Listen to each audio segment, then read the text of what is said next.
Hello, everyone. Welcome to Good Money, your trusted source for personal finance advice. I'm Tanya Rivero in New York.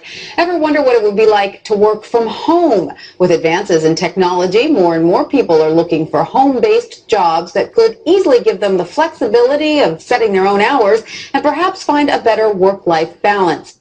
It enables you to run your own business, be your own boss, but with the backing of another company that's there because you're selling their products or their services. Wouldn't it be nice if your commute consisted of stepping to the kitchen for a cup of coffee, then into your home office?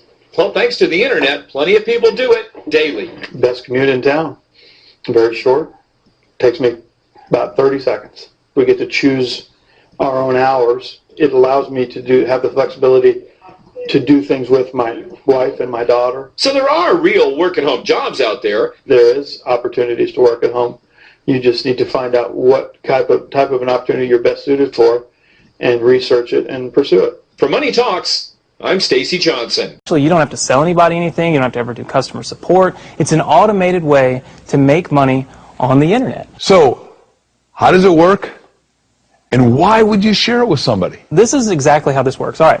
So you've got these big Fortune 500 companies, household names, companies with household names, right, they have a lot of money allocated to advertising. And you see this every day. You turn on your TV, you see advertising. You turn on the radio, you hear advertising.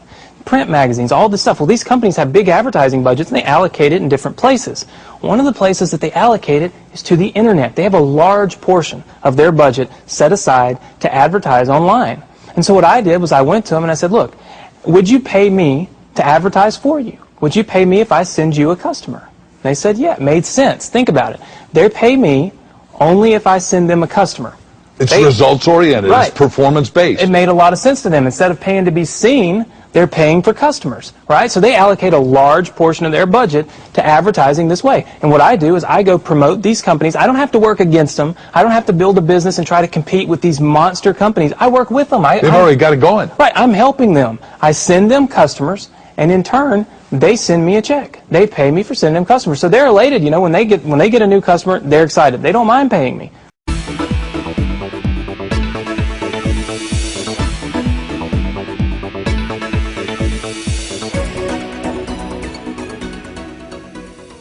Hi, my name's PJ, and welcome to our short presentation. Have you ever wondered how the rich keep getting richer while broke people stay broke and the middle class seems to be shrinking?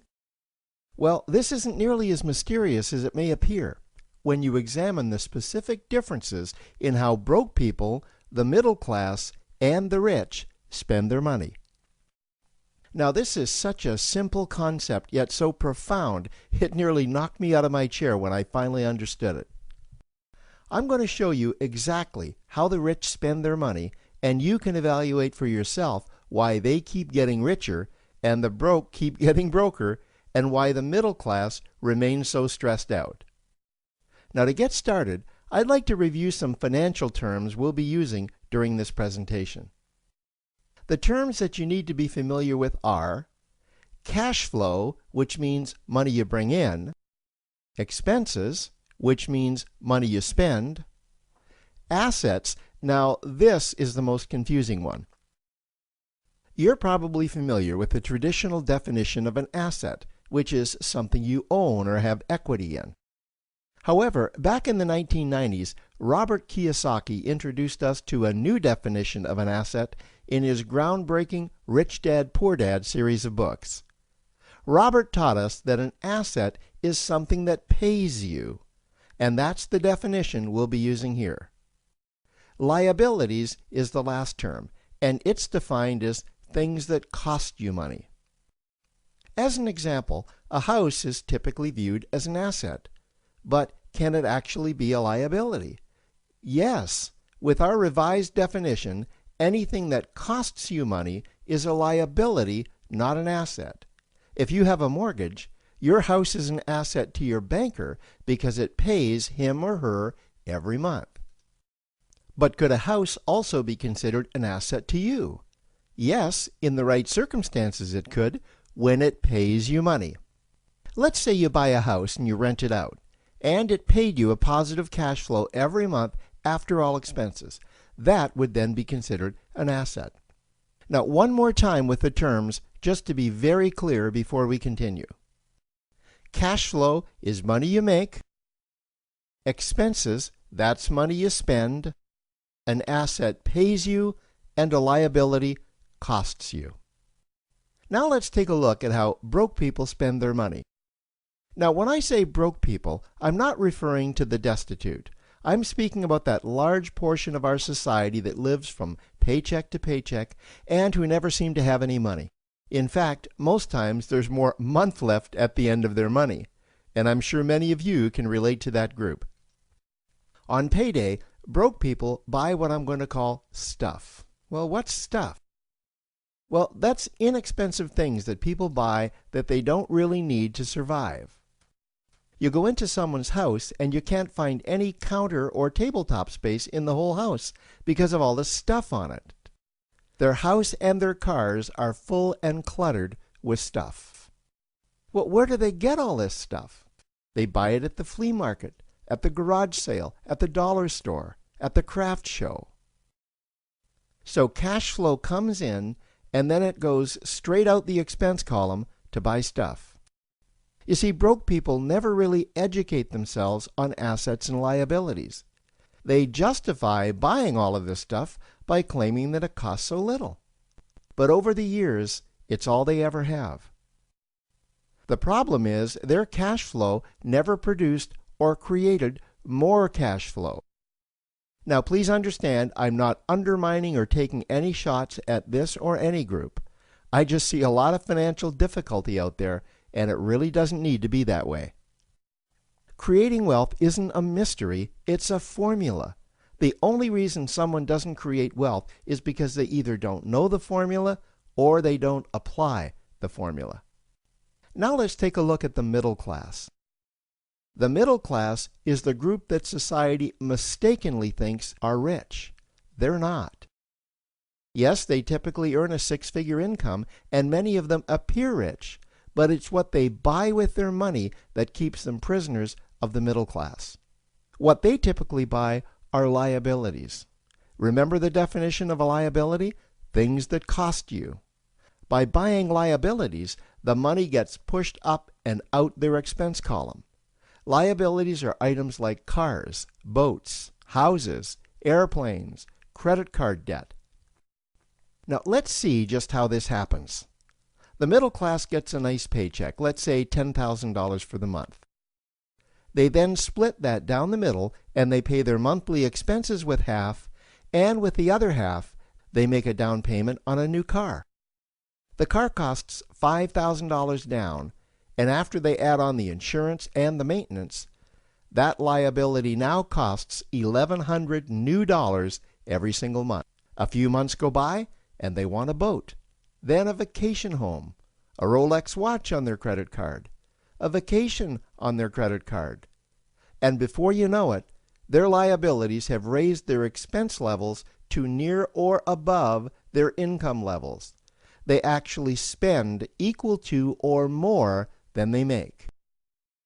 Meaning that they have to go to work and make a certain amount of money every single month just to cover their liabilities. The other important issue with both broke people and the middle class is that normally all of their cash flow is dependent on their own effort. Meaning that they've educated themselves to exchange their knowledge and expertise for someone's money. Also, the money they earn is usually the highest taxed form of income. Here's an example. An attorney is knowledgeable about law, so people pay him or her in exchange for that knowledge on an hourly basis.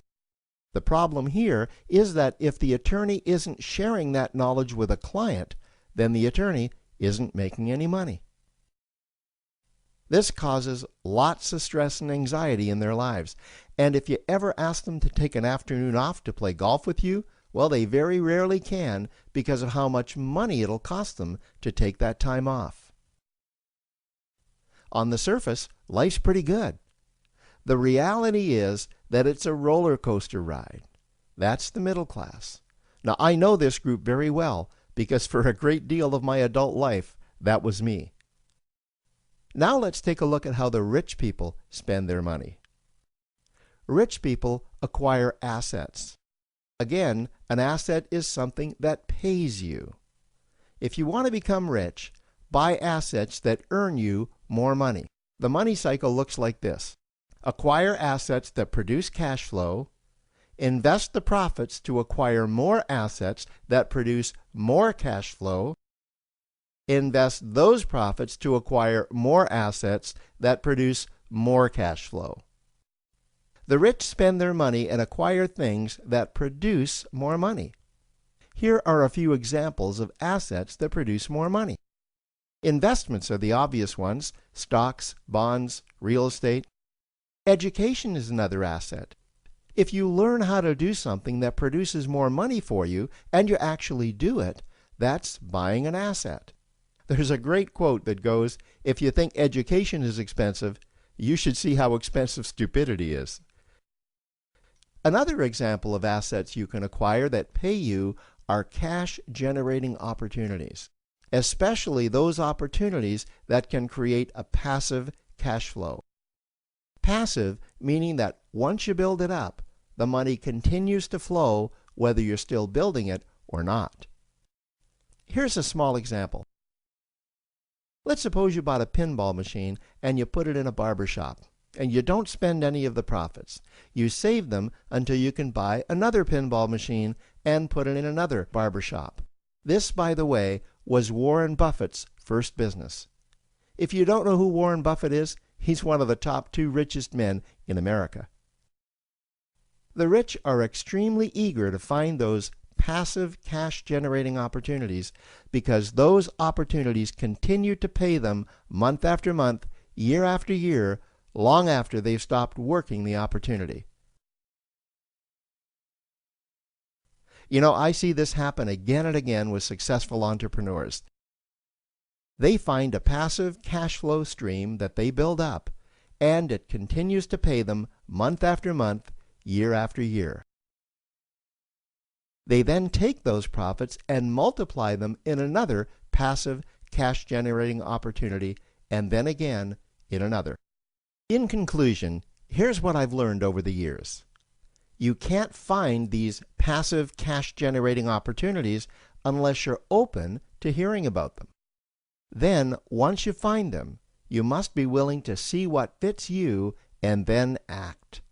Now, the reason I say this is that I once answered a hokey little ad that I ended up generating 7 figures from, simply because I answered that ad and then took action. These opportunities are out there, you just need to find them. You also must be opportunistic enough that when the right situation does present itself, you don't miss it. So remember, broke people buy stuff, the middle class buy liabilities, and the rich acquire assets, preferably cash-generating opportunities that can create passive cash flow. They then take that cash flow and invest it in another asset that produces more cash flow. That's the wealth creation formula. Now, I trust you found this introductory information helpful. Now, to learn about one of the greatest cash-generating machines on the planet, click on the link below to proceed to step 2.